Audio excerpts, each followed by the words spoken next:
right, so bear with me because I am not usually comfortable reading out loud. I love to read, but I don't like to read out loud. So bear with me. I'm going to be reading from Reap the Night, which is basically the updated version of Lily's Grace, which I had previously published. But I needed to make a couple changes, add a couple things to prepare for a new launch, a new series of books. So I hope, again, that I am doing this the right way. And someone please message me and let me know, because my phone died while I was doing my Zoom call and I can't tell if I'm actually doing this right. So virtual read aloud, I guess I'm doing it right. Okay, so I'm gonna start. Okay, Reap the Night. Oh goodness, it was a good night for reapers. The body count on the highway was high thanks to the explosion smack in the middle of the pileup by one of the tankers.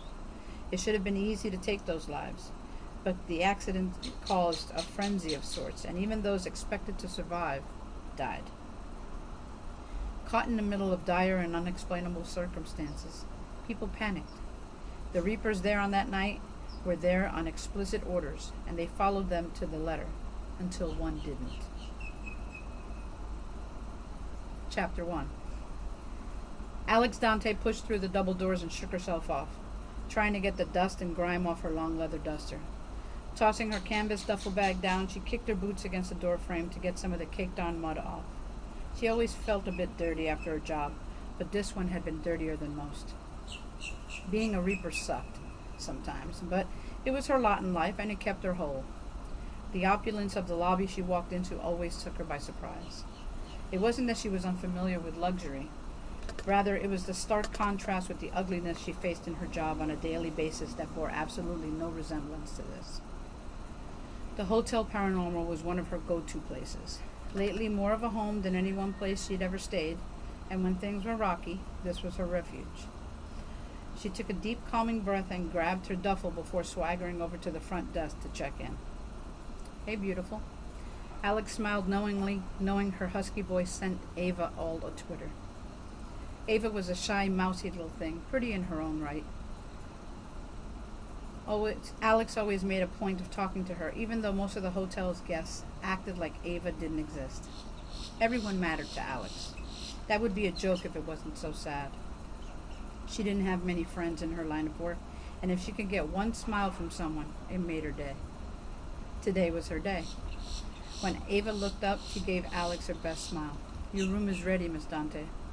"Alex, Ava. I told you. Please call me Alex." Head down, Ava tried to smother her giggle with her hand. "Yes, Miss Alex. Your room is ready." "Thanks, darling." She moved to swing the duffel up to her shoulders and found she couldn't. David, the hotel's miniature bellhop, had hold of one strap. "Allow me, Miss Alex." Small as he was, he hefted the duffel over one shoulder with ease. She gave him a crooked smile for using her first name. He must have overheard her. "Thank you, David. My usual room, I believe. Right, Ava?" "Yes, ma'am." "Good. I'll leave you to it, then I need a drink." An air of melancholy washed over her as the reality of her stay hit her again. For now, this was her safe place, where she sometimes went to regroup, and right now, she needed to reevaluate everything there was about being a reaper. She turned on her heel without another word and headed toward the bar. Alex barely acknowledged the greetings from the beings who recognized her as she walked through the lobby.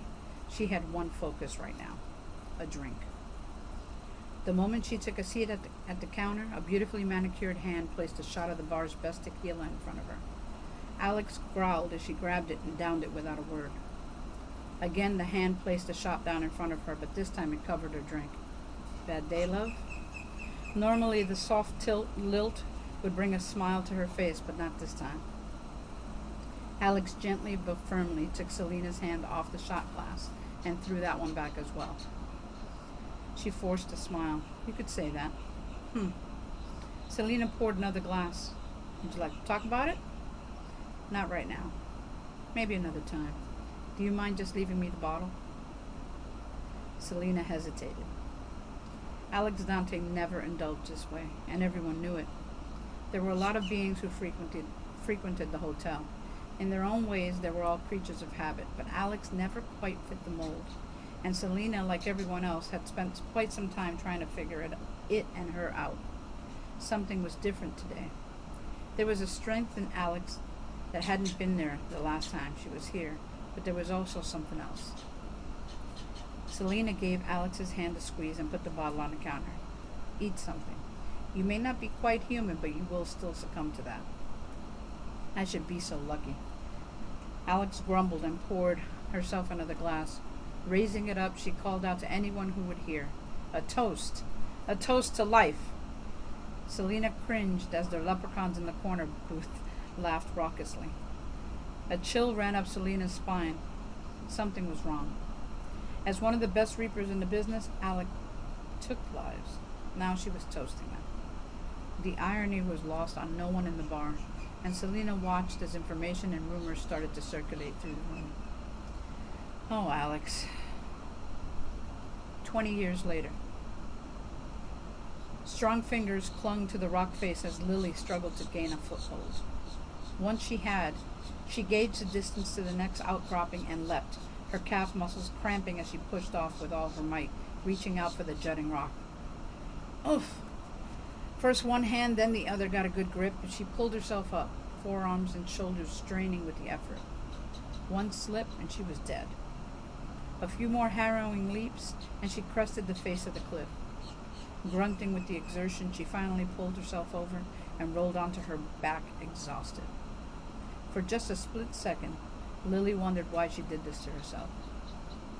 A hand on her breast was all she needed as a reminder.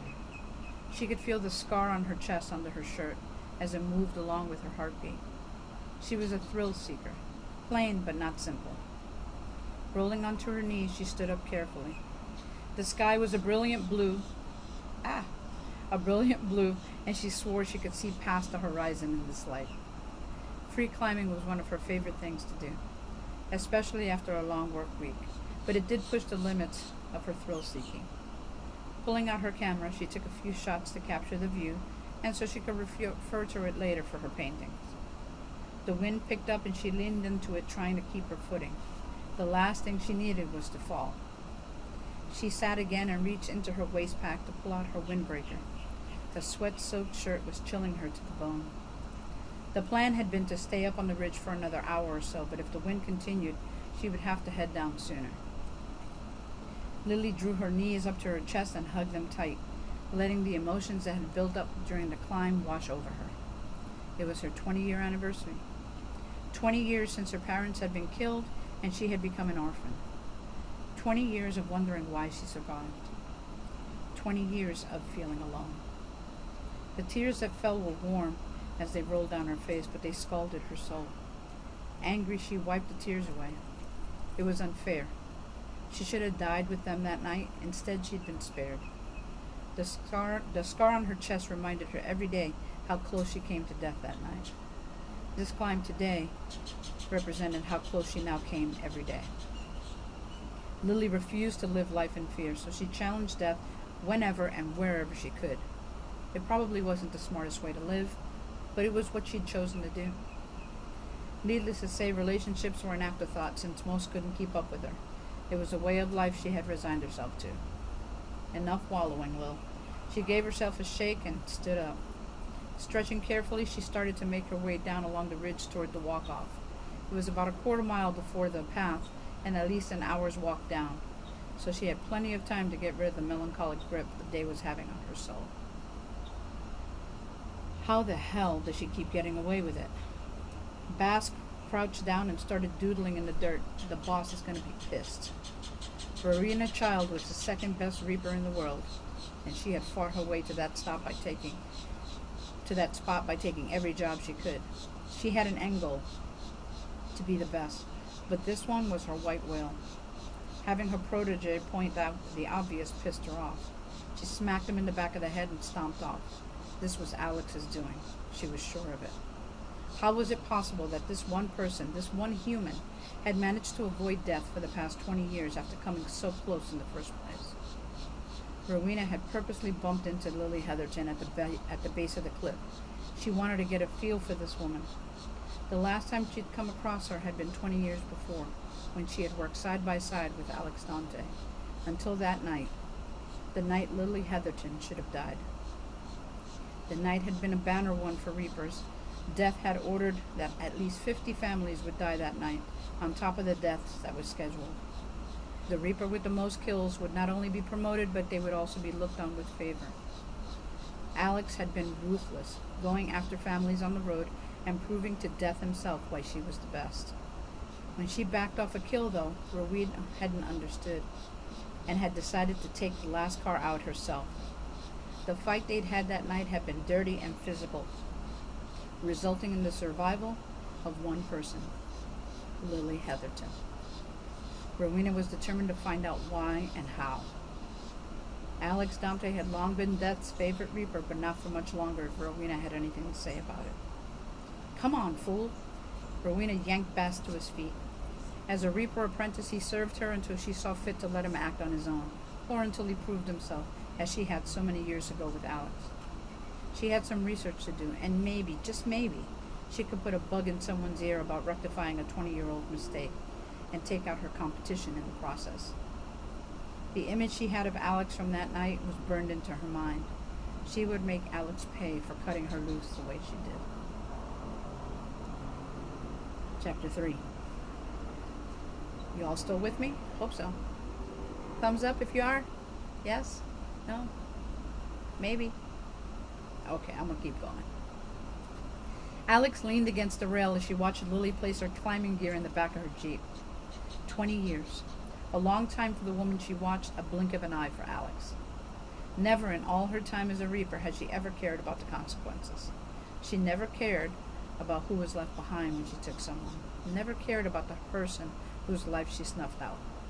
But Lily was different.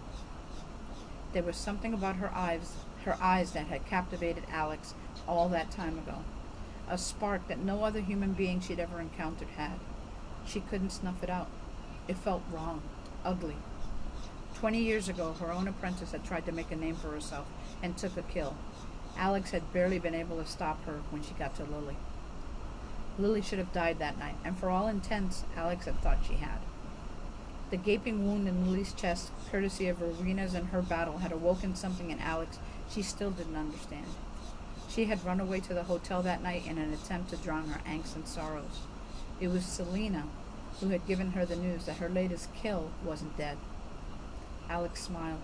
Selena reminded her of one of her old teachers. She had a way of knowing exactly what was going on and what you needed. So did the hotel. She had left the hotel that time after 7 days refreshed, promoted, and determined to keep an eye on Lily. And she had for the past 20 years. Now she made a point of being present whenever Lily was doing something that would push the limits of life and limb. Lily was tempting fate and death, and Alex knew better than anyone. Death did not like being tempted. Lily slammed the trunk shut and spun around, catching a glimpse of the woman she had seen in her last climb. Frowning, she watched as the tall woman spun on her heel and strode away, her long leather duster and dark hair flowing behind her. It was too warm to be wearing a jacket like that, even here, and again she wondered who the beautiful woman was. The urge to follow her was strong, overpowering. Let it go, Lil. Her head was definitely trying to rule this decision, but her heart worn out. Hey, wait up! Lily rushed after her and saw the woman's gait falter before picking up speed. Alex cursed under her breath. The last thing she needed was to interact with a human without collecting a soul. Death would know. Please! The plea in Lily's voice made Alex slow down. Damn it! It was a coincidence, that's all. That's what she would say. Alex turned around. Can I help you? Her husky voice dropped an octave as her eyes locked with Lily. Alex watched as Lily stopped short, suddenly seeming unsure. She could see the mark on Lily's chest and tried to look away. Lily brought a hand up, unconsciously covering the scar before speaking. I've seen you before, haven't I? At another one of my climbs? I'm Lily Heatherton. Lily extended a hand and waited. Alex hesitated before putting her hand out. The moment they touched, though, Alex was jolted to her core. The contact should have been quick and unfeeling. Instead, it took her breath away as she felt awash in Lily's sorrow and what her parents' death meant to her. She yanked her hand back and looked down at Lily. Alex could tell from the glazed look in Lily's eyes that she had felt something as well. Alex Dante. Look, I have to go. She walked off before Lily could say another word. She needed a drink and some questions answered. Lily was tempted to go speak to her. But the changes... Oh, I messed that one up, sorry.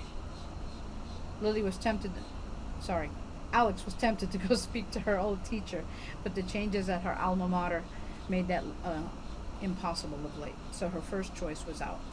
Since she couldn't go there, there was only one other place to go, the hotel. Lily looked on as Alex walked away. What just happened? She considered following her, but when she saw Alex go into the small stone building that housed the restrooms, she headed back to her Jeep instead.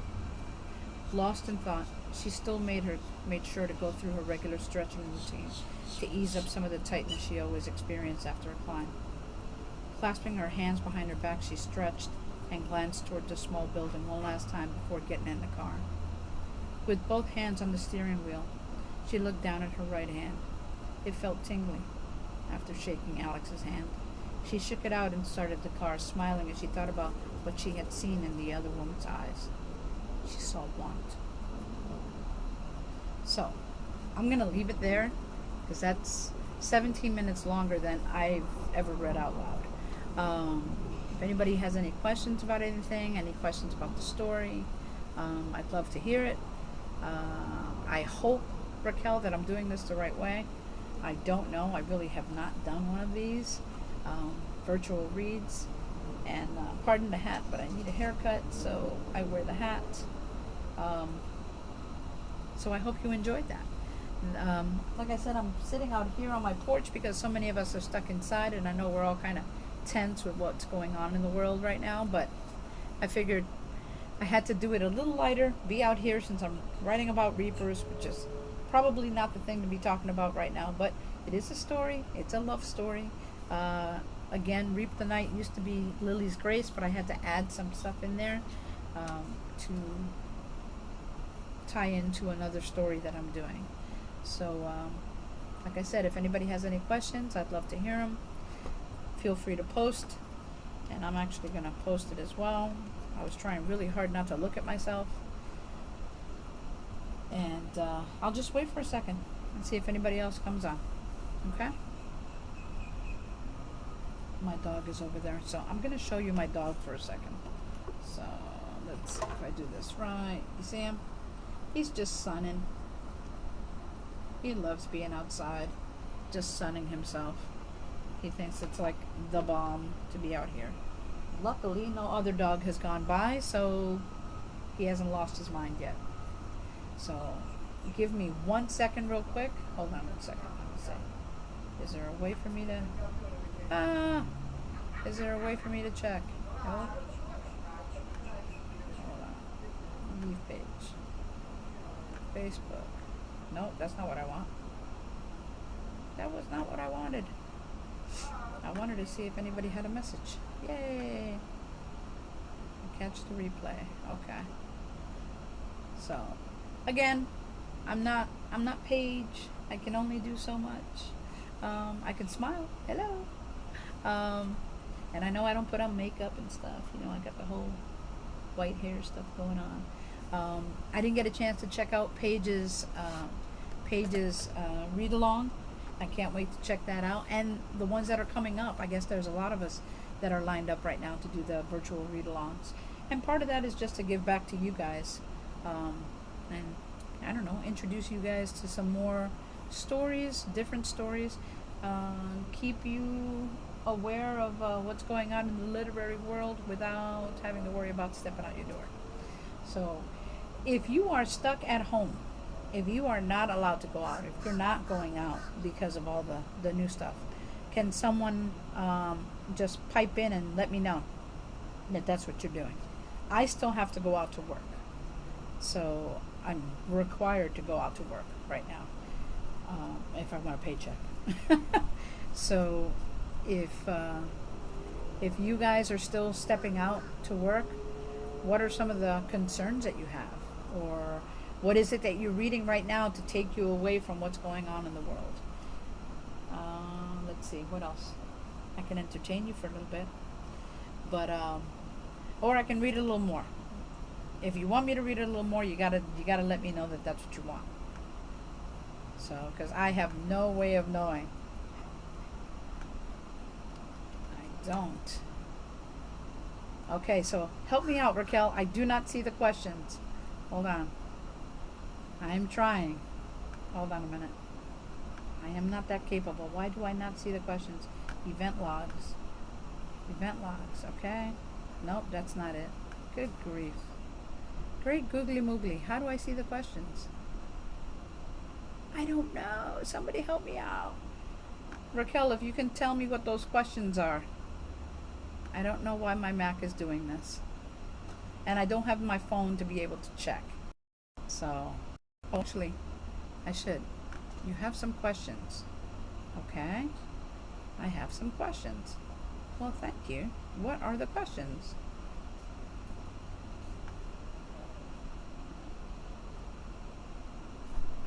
You need to scroll. I'm trying to scroll. Lisa, I'm trying to scroll. I really am trying to scroll. Happening now. There I am. Okay. Where are the questions? Why do I not see the questions? Oh, there we are. You have a few questions. I'm trying to scroll. It's not letting me scroll, guys. Honest, for real. It's not letting me scroll.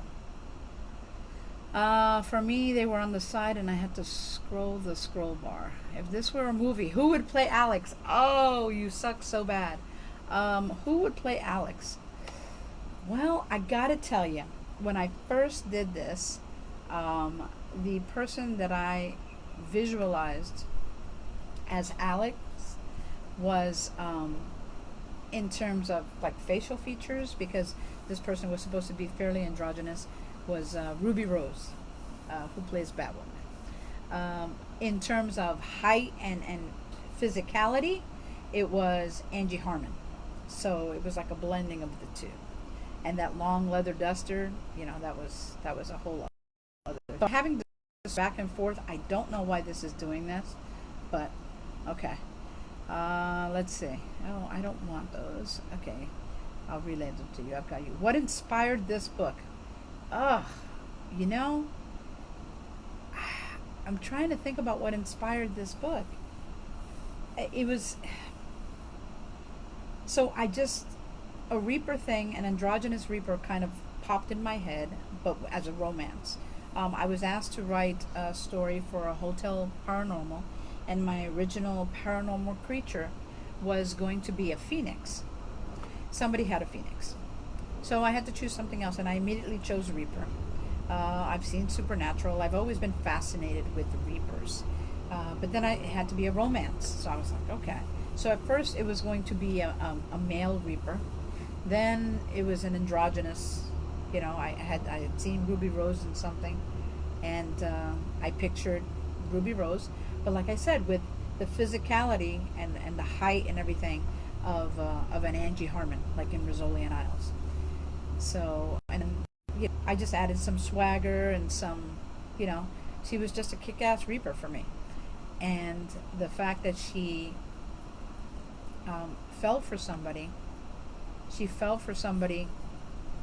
that, you know, she had almost killed, you know. So let's see, what made me decide to modify Lily's Grace and write more stories? So I always wanted to continue this series, and I already had the next one done partially, like, you know, I always do a beginning, end, and then I got to fill in everything in between. And then I was approached by Mandy Stevens at Orlando Reads Books, or Indie Book Fest last year, and she was talking about the Reapers, and you know, I said I would love to do a whole thing with Reapers, and she's like, I've been thinking about a Reaper Academy thing. I was like, really? That sounds like a great idea. And we were just going back and forth, and we could tie in my Reaper, and we can tie in some of her paranormal shifters, and so we created this whole world.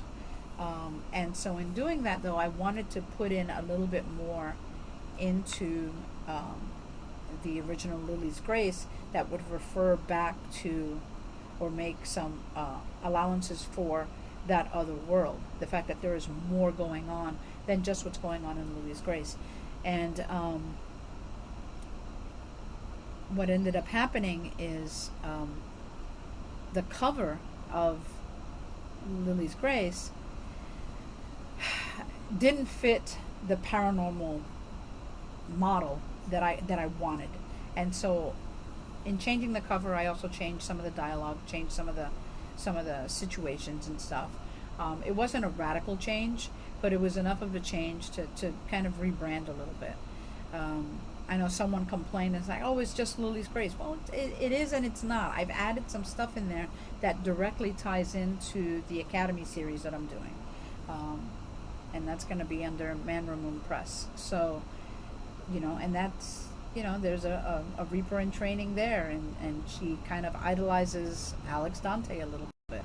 And it's kind of who she wants to be like. So, let's see, who else? I love Ruby Rose. First question was mine. Second question was Sarah. Okay. What made me decide to do that? Love the cover. Yeah, the cover, that cover, God, that cover was painful. So, I realize I do have a thick skin when it comes to, anyone, giving me recommendations, suggestions about changes that I need to make. And the original cover that I had put on, the original model I put on there was more Lily than Alex. This is more Alex. I wish she was slimmer. Like, I still would have slimmed her up, but yeah, she's muscular. She's, yeah, Ruby Rose. That's basically how I picture her. And before Orange is the New Black and before all of that nonsense.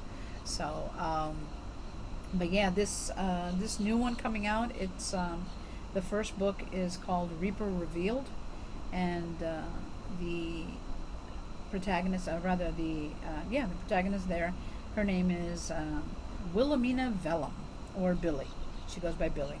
16 years old, going to college, and realizes she is way out of her depth. But she was born a Reaper, didn't know that, and we go from there. So, but yeah, she kind of tracks on Alex and stuff, and she's like, wow, that's what she wants to be. That's how she wants to be. And it goes from there. So, any other questions? Who did the question? Who did the cover? That's from Lisa. I actually did the cover, and I learned a lot about fonts and covers, and I am self-taught on Photoshop with well-placed questions to folks who know how to do that. And I learned a lot while I was doing that cover. Oh my God, did I learn a lot about layering and everything, but most especially about fonts, and fonts that actually apply to that genre. I didn't realize how important that was, and that actually played a huge role in how the front of the cover is presented. So, any other questions? Let's see. I don't know why it won't let me scroll on that thing. Good grief. But it will not let me scroll. I'm trying. Invite friends, event logs, video status, change from preview to live. Are you kidding me? Are you guys seeing me, I hope? Are you seeing me? I'm getting lots of love. I wish I knew. I don't know why it's not letting me.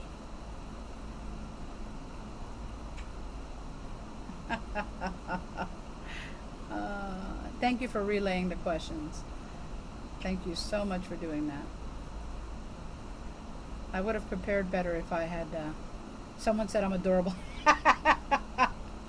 I just finished an interview for the podcast with Saritza, and literally I had 4 minutes left, and I'm trying desperately to get this set up and get this outside, and it was just crazy. It was a little crazy. I thought I was gonna lose everything. I didn't though. Do I write early in the morning or at night? Yes. I so I have the intent to write every morning, every night, and throughout the day. Um, but that doesn't always happen.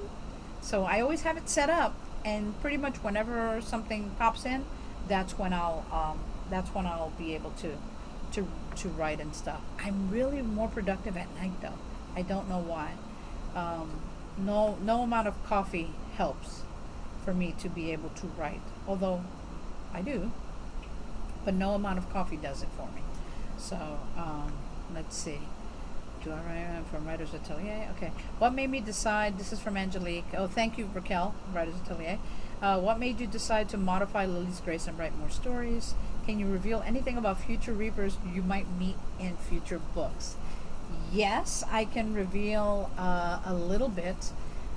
If you read or have read Reap the Night or Lily's Grace, you know that there is a bit of a prophecy regarding Alex specifically. And she basically will be assuming the mantle of death. So basically what that means is that Death, whose name is Edward, by the way. Yes, Death has a name. His name is Edward.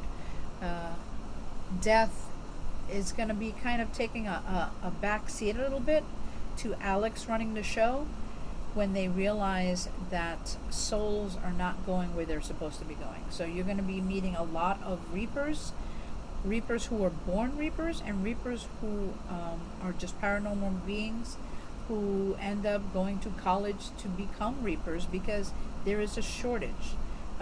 True Reapers being born are rare, and they are fewer and fewer, and there's a reason for that. There are a finite number of souls, and as those souls are being extinguished in a way that's detrimental to death and the whole persona of death, then the Reaper numbers are coming down, and that's part of what the Academy series is touching on. But that's also part of what Lily's Grace, rather Reap the Night, is continuing with. So yeah, so a lot more love, a lot more stories, possibly a wedding, or at least a commitment to each other, but a lot more Reapers involved. So let's see. What else have you written? What other books are out there? Oh, I see. I'm terrible about spoilers. Yes, spoilers. So what else have I written? What other books are out there? I know, Writer's Atelier, thank you for asking, and Lisa, thank you for relaying. I'm terrible at promoting myself. Okay, a shortage of Reapers. You laugh, Angelique. There's a reason you gotta read the books. Okay. Anyway, what other books have I written? My first book was, oh my God, Beauty of Fear. I blanked out. Sorry. Was Beauty of Fear. That was my first book, and there are some real life situations that happen in that one.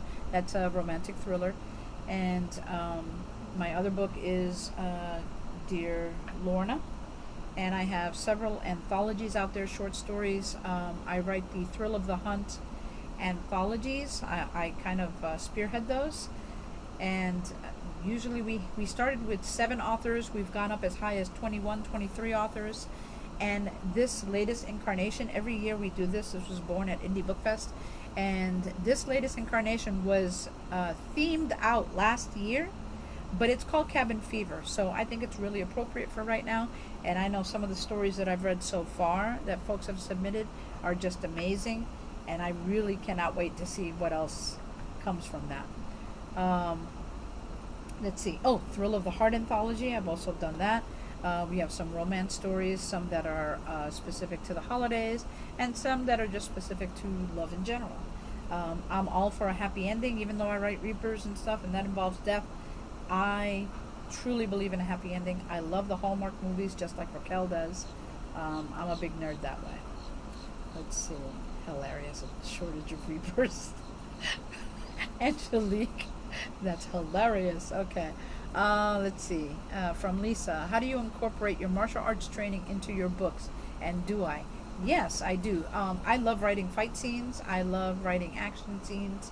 And I love doing the research. So if there's something if my character has certain abilities, I make sure that you know that, so you don't think it just came out of the ether. But I do incorporate some of the martial arts training that I have, so to make it more realistic. The fight scene at the end of Reap the Night was actually acted out by myself and one of my students, and then I had two separate students act it out as I wrote furiously what it was that they were doing, because I knew it in my head, but I had to see it as well. So it was really cool. But yeah, I love anything with blades, swords, all that stuff. Joe is asking, how do you get to know your characters to make them feel like different real people? And Lisa, will you write my fine teeth for me?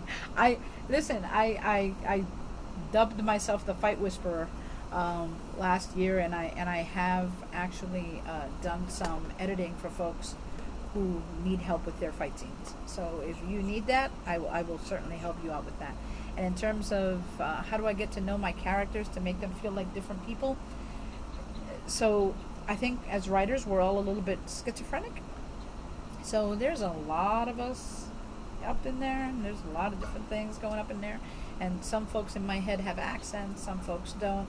Some have different attitudes, some folks don't. But I generally will write kind of what I call a series Bible, and I'll jot down little things about characters. So, you know, for example, in the new Reaper story, there is a character who is supposed to be a bit of an authoritarian person, but he kind of looks like a mouse, like a life-size mouse, you know, with a tuft of hair and all this. And so between the descriptors and how I present their persona, they have their own personalities. And I love doing that. I love being able to distinguish that. Writer's Atelier. What's the best piece of advice you could offer someone writing a fight scene? What's most important? So it's funny, I just did a webinar for Often Learning Center yesterday. Yesterday? No, what's today? Saturday. So Thursday, on how to write action scenes, adding oomph. The best thing is do your research. You know, make sure that it's something that fits your character. If your character is, I'll use this example, a mild-mannered reporter, and this is their whole background, and no, they did not crash land in Kansas, and no, they did not pick up a truck to save their parent, and no, they did not do all that, then they're not going to be able to do that later. However, if you've already prefaced all of that, and they are that mild-mannered reporter, and they have done all that as they were a child, and they have grown up, and they've learned to do different things, and to hide who they are, then yeah, you can expect to see that later on. Research, make it realistic. Your readers are not dumb. So if you're using a gun, know what guns do.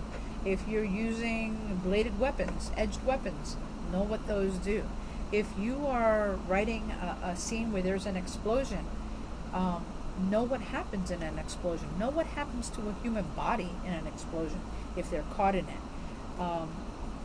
And for all of it, writing a fight scene, there's an aftermath, people. Most folks do not write the aftermath. And you think, oh, everything's cherries and roses and everything else. No. If you punch someone in the face, your hand is going to hurt. That's a fact. Okay? Unless you are Superman, that mild-mannered person from Kansas who crash-landed here. If you're not, then your hand's going to hurt. If you get hit in the face, it's going to hurt. You're going to have a headache. If you get kicked, you're going to have a bruise. So all of these things matter. There is an aftermath to every action scene, every fight scene. And there has to be a beginning, middle, and end to all of that. So I hope I gave a little bit of decent advice. I do have a 6 tips thing and stuff. I'll give that to you so you can post that. This is from Lisa. Oh, damn you, Lisa. Are there sex scenes? Are you a close the curtains author or a detailed sex scene author? Okay, so in Reap the Night, yes, there are a couple of intimate scenes, and it depends on the characters, actually, whether it's a, close the curtains or detailed. I like to allude to things that are happening, and I like to build that sexual tension. Um, I really like that, and just I don't know if it's that I want it to be tender or I want it to be sexy, or it's like a mix of both. But it really depends on the moment for the characters, because it may be a rip your clothes off kind of moment, you know. And if that's what it is, that's what I'm writing. Do I do detailed sex scenes? Yes, I do those too, and I blush the whole time. But I will write them. But I do blush when I do them, and I don't think that will ever change. You can blame my mother for that. That's not me. But I do blush. I can own it, but yeah, I'm still gonna blush. I think my sexiest scene is still something that I wrote for fan fiction, and not anything I've put in a book yet. But that is coming. So that's what she said. No, I'm just kidding. I'm just kidding. Angelique, when will the next book in the Reaper series be available? In Reap the Night or the new one? So for Reap the Night, I'm still trying to finish the other one that Mandy has been very kind with me about. But life kind of exploded. So I'm trying to finish that, but I'm also in tandem writing the rest of this one as well, because there's a continuity for Lily and Heather, and Lily Heatherton, for Lily and Alex. So yeah, so there's much more to their story, and it will eventually tie into the other story. All right, let's see. I wish I could see these questions. What the bejesus is going on here? I can't scroll. There's nothing there. All right. Oh well, I'll keep trying. Someone said read more. Good luck at your oh, okay. Questions. All right. Two other messages. Let's see.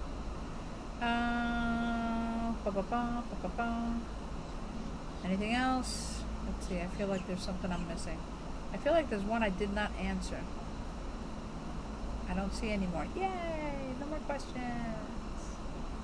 So, and I was rocking my pseudo Reaper look earlier and stuff, but I promised I wouldn't do that because we're trying to be a little bit more lighthearted out here. But I did. I have a mask that my wife made, so it looked really cool, and I just did one of these and did the whole black and white picture. So I'll post that later. Maybe I'll change that from that. So I think I am getting more messages, but I am not seeing them. Hold on a second. Let me check on here. I'm gonna check on here. Let's see. I don't know why it's not working.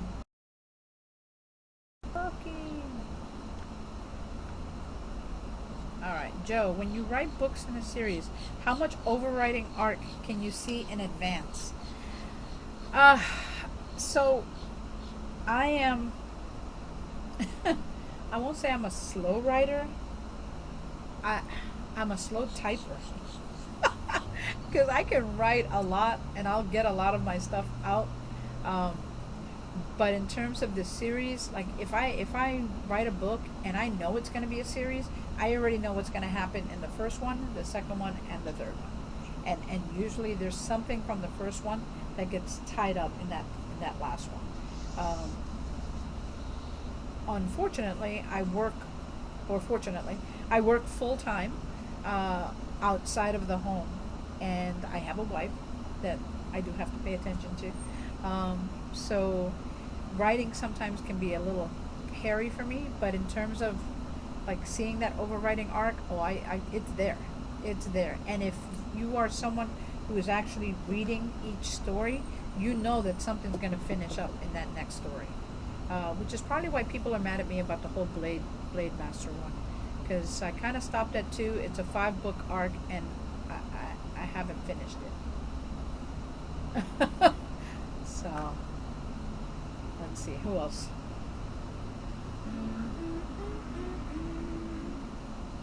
Look at that. I need a haircut and a shave. Then Latin blood. Let's see. Getting notices. Hello, hello, hello. Anybody else?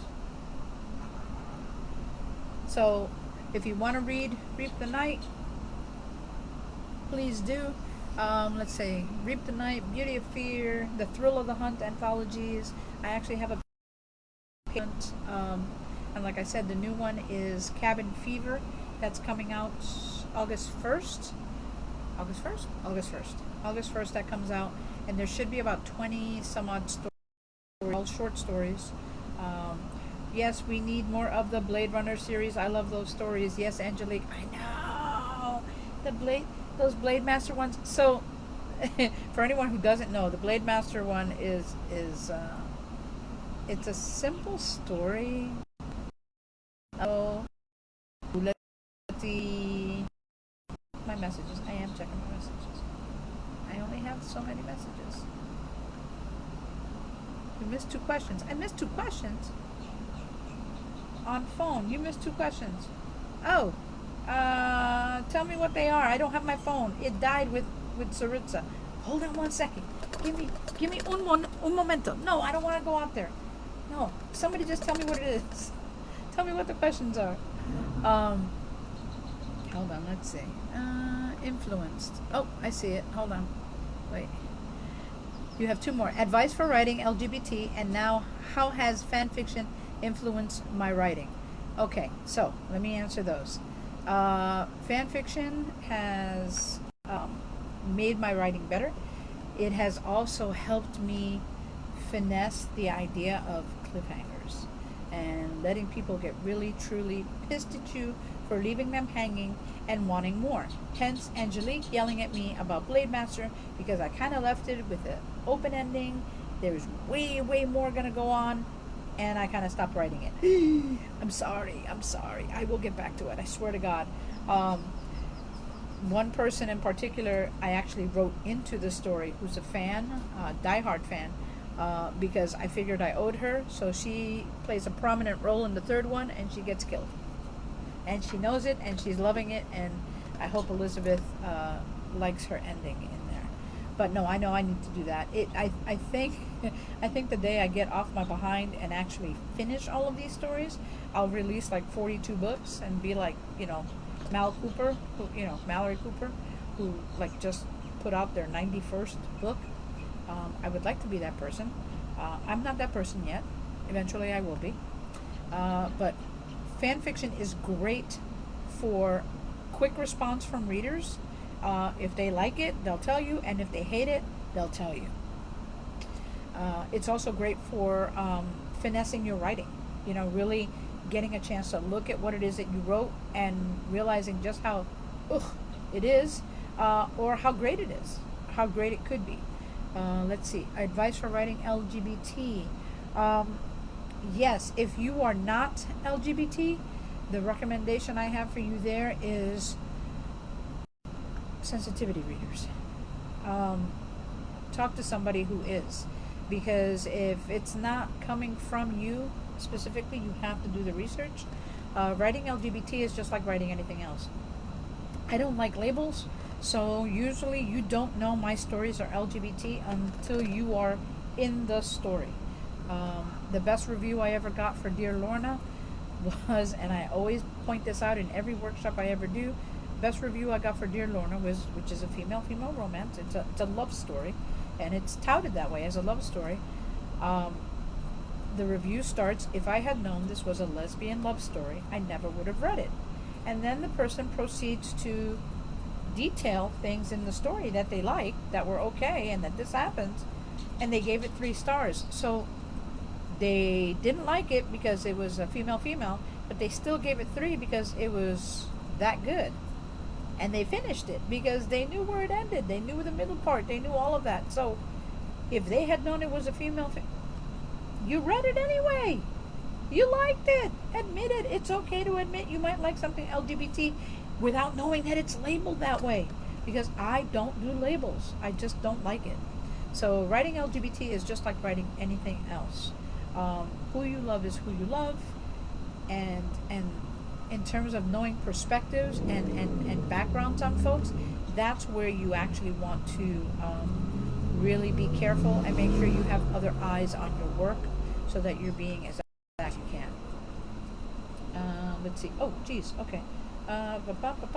Okay, let's see. That just means I get to read them all over again. Oh, Angelique. All right, waiting. I can't see it.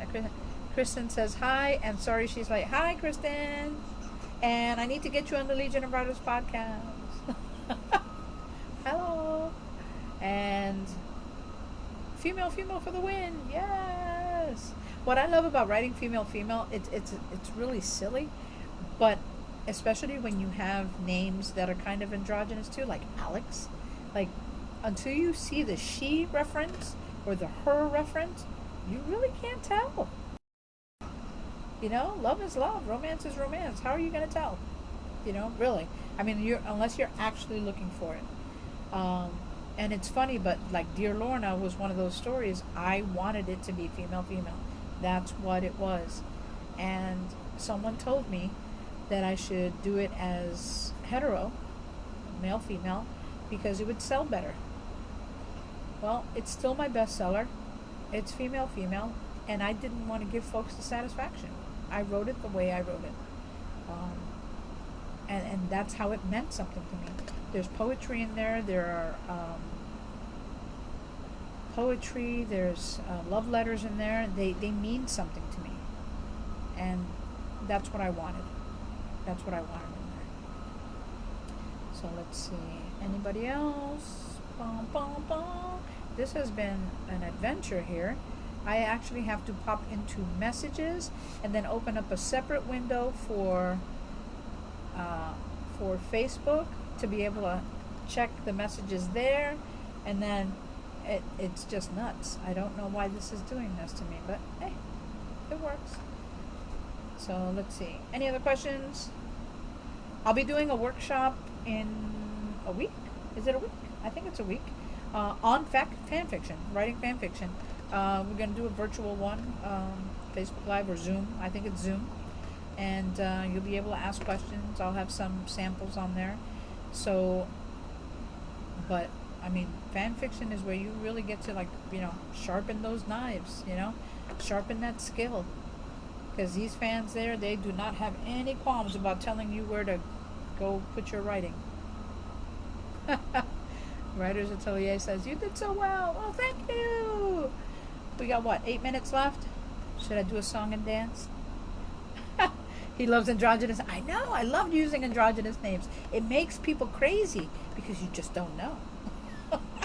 And Alex is like one of those great ones and stuff. And as for the reading and stuff, I apologize where I stumbled. I really, just even doing this is a lot. I'm kind of glad I can't see you guys. Although I wish I could have seen like all the questions more easily. Feel free to reach out to me on social media. Those of you know, most of you know that I do a Legion of Writers podcast right now. And I'm always looking for folks to interview. I just finished interviewing Saritza Hernandez. I interviewed Raquel Henry the other day. I interviewed Lisa. I got a long list of folks to work through. I think I have 7 backups right now, and I need to start editing so I can get some more content out there. But I'd like to talk about a little bit of everything. Writing and just, you know, how to present yourself, you know. It's one of those things. You write what you know, but you don't know what you know. You just don't. And sometimes it takes doing things like this to really know if you're having an impact at all. Okay? So thank you so much, all of you, for joining me today. I had fun. Even with all the little glitches and stuff, I really did have fun. If there are any final questions, I'll answer them. I hope I did. If you have any other questions, you can always message me on Facebook, Instagram, you know, wherever. And let's see, I had to do this. Yeah, you did have to do this first, Lisa. You were first. I'm glad it wasn't me. I have to be honest. I'm glad it wasn't me. And then Paige went second. It wasn't me. So, but you guys have a great day. Enjoy the day. Enjoy the sunlight. Wherever you can, step outside. Protect yourself. Stay safe. We will get through this. We are in this together.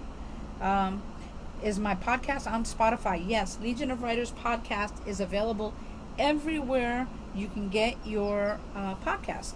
The only place it is not, it's still pending, is on Pandora, but it's on Spotify, Stitcher, iTunes, everywhere. So you can definitely listen to it. There are 4 episodes up right now. Now I should be posting the 5th one up today. And like I said, I have a bunch more. And next week I'm actually interviewing Jonathan Mayberry for the podcast. So I'm really excited about that. So thank you again. Stay safe. Peace.